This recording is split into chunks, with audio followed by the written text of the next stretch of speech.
Cześć, w dzisiejszym odcinku sprawdzimy zawartość i przetestujemy model Dremel Engraver w wersji hobby. Opakowanie zawiera grawerkę, 4 szablony oraz 3 bity, 2 ze stali węglikowej oraz 1 diamentowy. Jest to urządzenie sieciowe o długości przewodu zasilającego 1,6 metra i wykonuje 6000 skoków bitu na minutę, a waży zaledwie 0,3 kg. Zobaczmy, co jest w środku.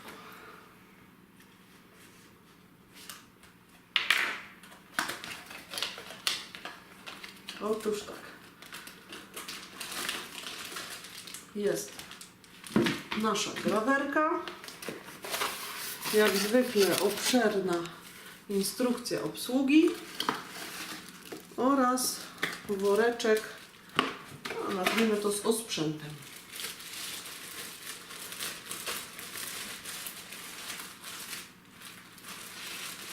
Należy ostrożnie wypakowywać, ponieważ bity zostały tutaj wrzucone luźno, a są jednak małej wielkości, żeby nie zgubić.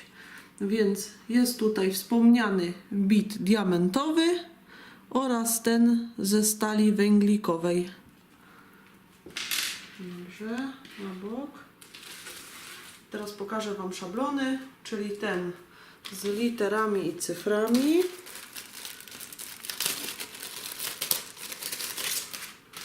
Oraz 3 sztuki z różnymi wzorami, też motywami.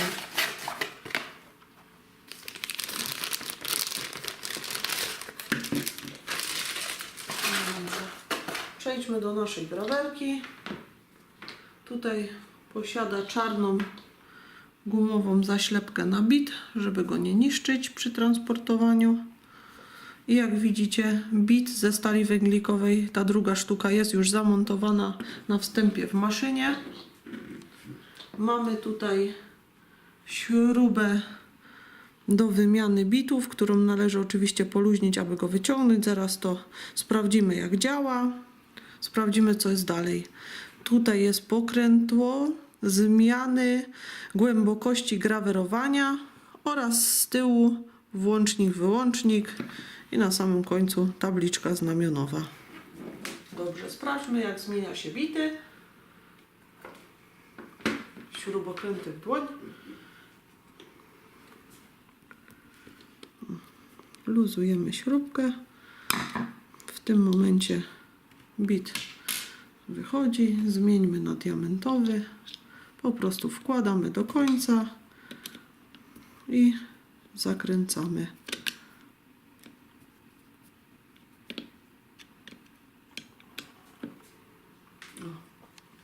Jeżeli mocno siedzi, macie pewność, że praca będzie udana. Dobrze.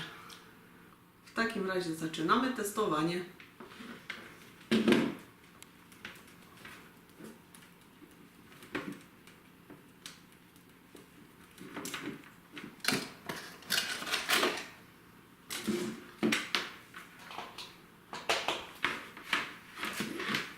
Urządzenie w prądzie. Z czystej ciekawości zobaczymy sobie na razie, jak będzie wyglądała praca przy ustawieniu na 1.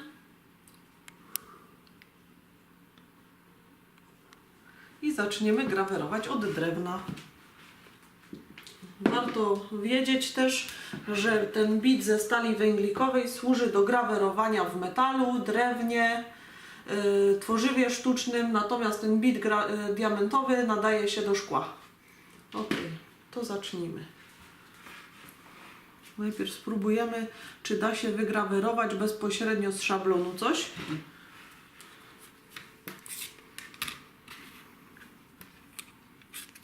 O, tak będzie nam wygodniej. I tuż sobie wygrawerujemy tą małpkę.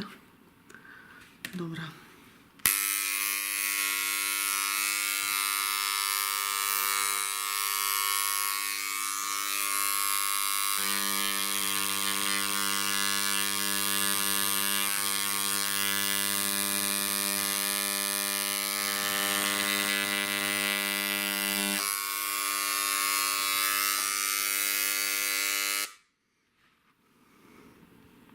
Zwracając uwagę na to, że wybrałam tryb numer 1, czyli jak najniższą głębokość naszego grawerowania, no to jak widzicie, wzór jest słabo widoczny.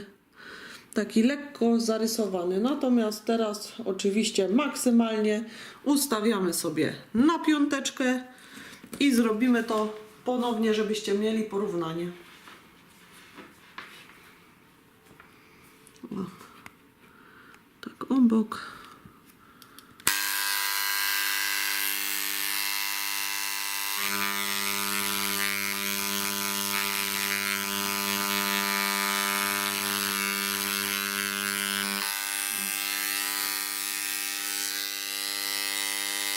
Jak widzicie, zdecydowanie jest różnica w głębokości i wyrazistości naszego wzoru. Od razu powiem Wam o wrażeniach grawerowania prosto z szablonu. Niekoniecznie nadaje się do tego. Lepiej przygotować sobie bardzo mocno naostrzony ołówek, odrysować wzór z szablonu na materiał, w którym chcecie grawerować i wtedy dopiero grawerką przejechać po narysowanym wzorze. To sprawdźmy w takim razie, jak będzie nam się grawerowało na narysowanym ołówkiem szablonie. Jeżeli zakupicie u nas ten produkt, dostaniecie w gratisie jeszcze kolejne 3 szablony. Już Wam pokażę, jak one wyglądają. Jest motyw świąteczny, czyli choinka Mikołaj. Ponownie literki, plusiki, minusiki, cyferki oraz taki oto wzór kwiatowy. Weźmiemy sobie szablon i spróbujemy taki oto motyw sobie tutaj na tej desce wygrawerować. Ołówek mocno naoszczony, tak żeby nam wszedł w każdy zakamarek szablonu i odrysowujemy.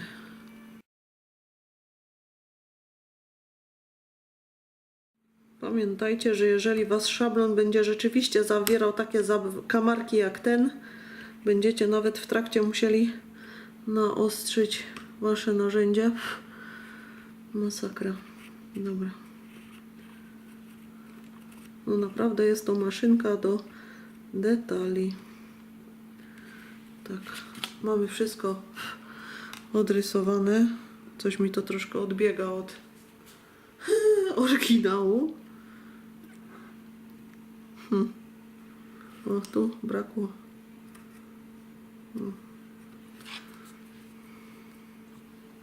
Dziwne to.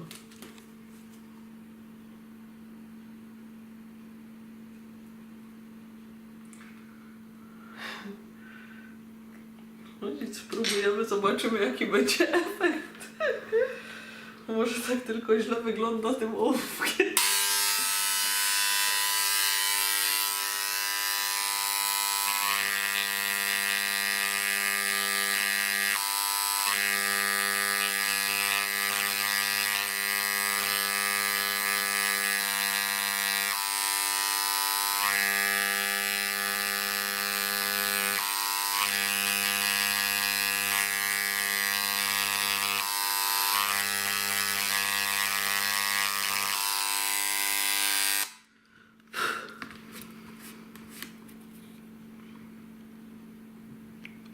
Powiem Wam, że nie jeden frez szybko tnący zrobiłby to lepiej.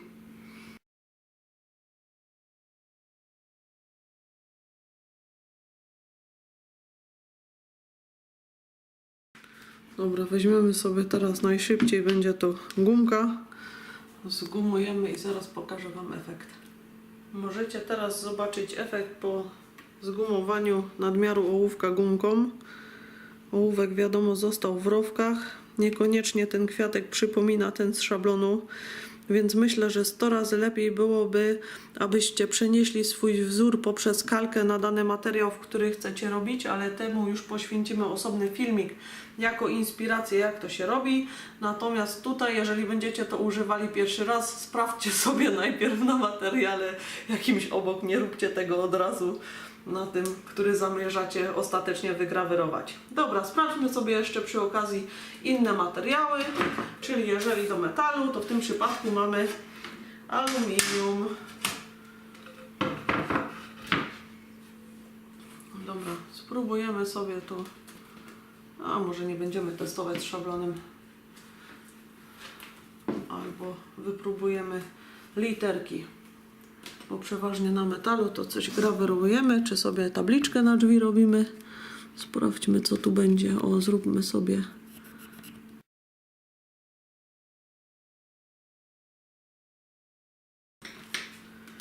Sprawdźmy, jak zadziała to na ołówku.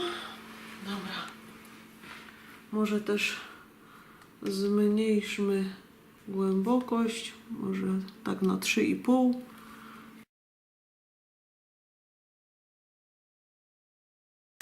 I spróbujmy teraz bezpośrednio z szablonu.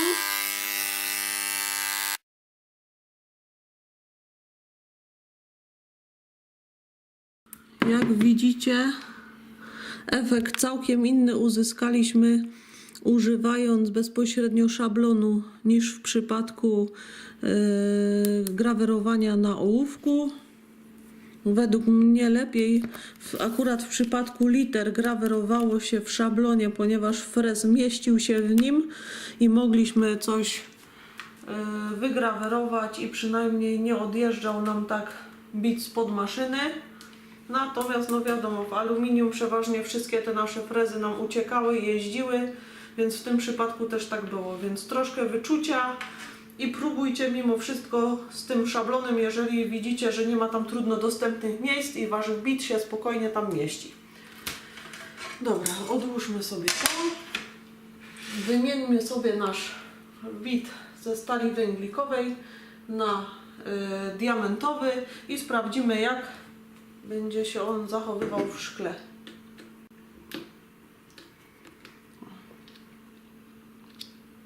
Bit wcale nie jest ciepły, mimo tego, że wykonał trochę pracy. Jedyne co jest dziwne, że nie jest to praca beznarzędziowa, tylko musimy mieć śrubokręt. Dobra. To weźmiemy sobie szkło. Ustawimy bezpiecznie może na 2 głębokość i zobaczymy, jak nam pójdzie. Tym razem bez szablonu, po prostu z ręki sprawdzimy.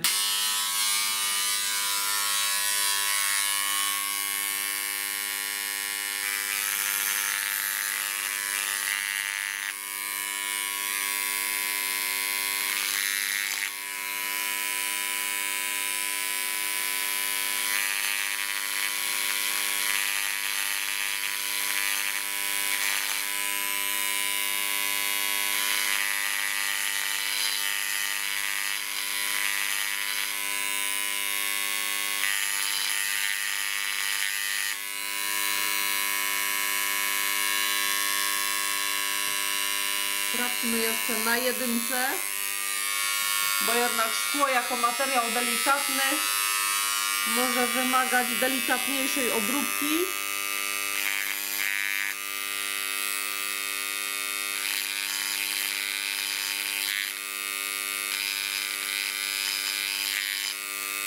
Sto razy lepiej na 1 się pracuje.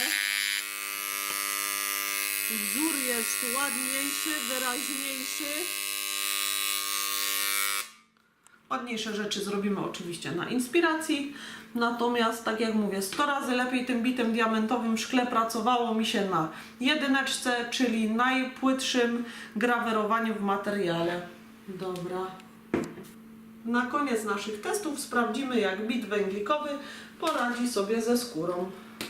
Możecie sobie ozdobić pasek lub cokolwiek innego macie skórzanego, na przykład torebkę. Dobra. To sobie ozdobimy. Czy mamy tutaj jakiś szeroki szablon? O, taką buźkę sobie weźmiemy i ślimaczka, żeby... Dobra, trudno na tej wysokości, tak się nam mieści szablon. Jedziemy. W związku z tym, że skóra jest miękkim i grubym materiałem, myślę, że dobrze będzie zrobić jak najgłębszą głębokość, jak największą głębokość rowka, żeby był dobrze widoczny.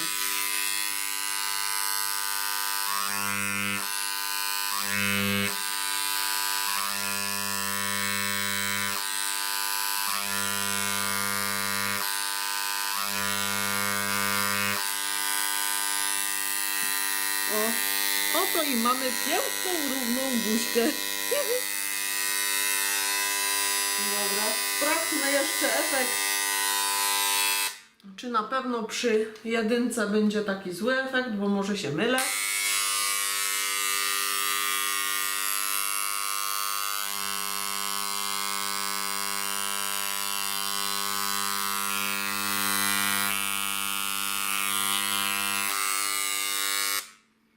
Okej.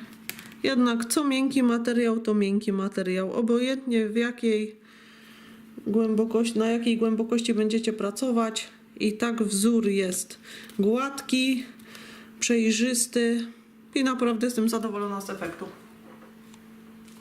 Dobrze, podsumujmy. W drewnie pracowało się dosyć dobrze, natomiast tak jak mówię, trzeba mieć na pewno jakąś wprawę, żeby ten wzór wyszedł taki jak zamierzony. Pamiętajcie o tym, żeby mieć przygotowany szablon, najlepiej przenieść przez kalkę wzór sobie na materiał, wtedy będziecie mieli najlepsze odwzorowanie tego wzoru, który chcecie uzyskać.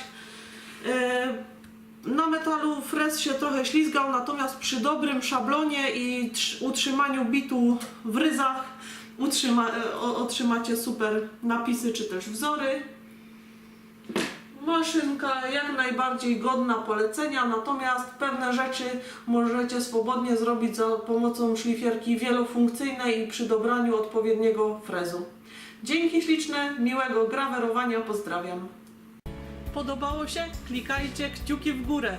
Chcecie być na bieżąco? Subskrybujcie. Chcecie zakupić jakiś produkt? Klikajcie w link podany w opisie.